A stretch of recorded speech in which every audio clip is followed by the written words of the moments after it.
ગાંધીનગરના ગ્રામ્ય વિસ્તારમાં મુખ્યમંત્રી ભૂપેન્દ્ર પટેલનો ખેડૂતો સાથે સંવાદ. મહુંદ્રા અને શિવપુરા કંપા ગામમાં યોજાયો કાર્યક્રમ. ખેતરમાં રૂબરૂ મુલાકાત કરીને સીએમ ભૂપેન્દ્ર પટેલે ખેડૂતો સાથે વાતચીત કરી.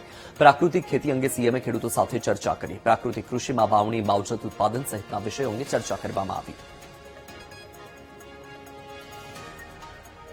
ખરેખર મુખ્યમંત્રીએ પહેલી જ વખત મને લાગે છે ખેડૂતો જોડે આ રીતે ડાયરેક્ટ વાત કરી હશે અને ખાટલા પરિષદ જેવી જ એમનું આખું પ્રવચન હતું અને મને લાગે છે ખેડૂતો આનાથી પ્રભાવિત થયા જ છે જ.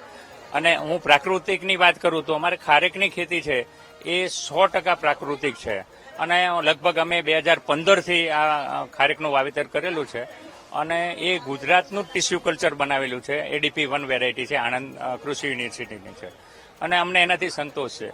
એ બીજી વેરાયટી કરતાં 1 મહિનો વહેલી છે એટલે વરસાદમાં પડતી નથી અને બીજું મીઠાશમાં તો આનો બેજોડ છે, આનો કોઈ જોટો જ નથી. એવી વસ્તુ આ આણંદ કૃષિ યુનિવર્સિટીએ સંશોધન કર્યું છે. મુખ્યમંત્રી ભૂપેન્દ્ર પટેલ અત્યારે હાલ શિવપુરી કંપા પહોંચ્યા છે. ગાંધીનગરના મહુંદ્રા અને શિવપુરી કંપામાં ખેડૂતો સાથે તેઓ સંવાદ કરી રહ્યા છે. પ્રાકૃતિક ખુશીના લઈને મુખ્યમંત્રી ભૂપેન્દ્ર પટેલ ગાંધીનગરની અંદર અલગ અલગ ગામોની મુલાકાત આજે લઈ રહ્યા છે અને શિવપુરા અને મહુંદ્રા કંપાની અંદર ખેડૂતો સાથે સીધો સંવાદ કર્યો છે.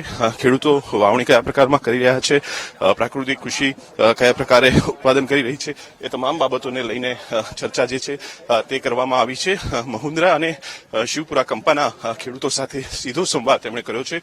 અલગ અલગ જિલ્લાઓમાં જે તેમની મુલાકાત છે તે જ પ્રમાણે ગાંધીનગર જિલ્લામાં પણ આ મુલાકાત તેમની થઈ રહી છે. કેમેરામેન શાયર શર્મા સાથે મેહુલ દેસાઈ, ગાંધીનગર.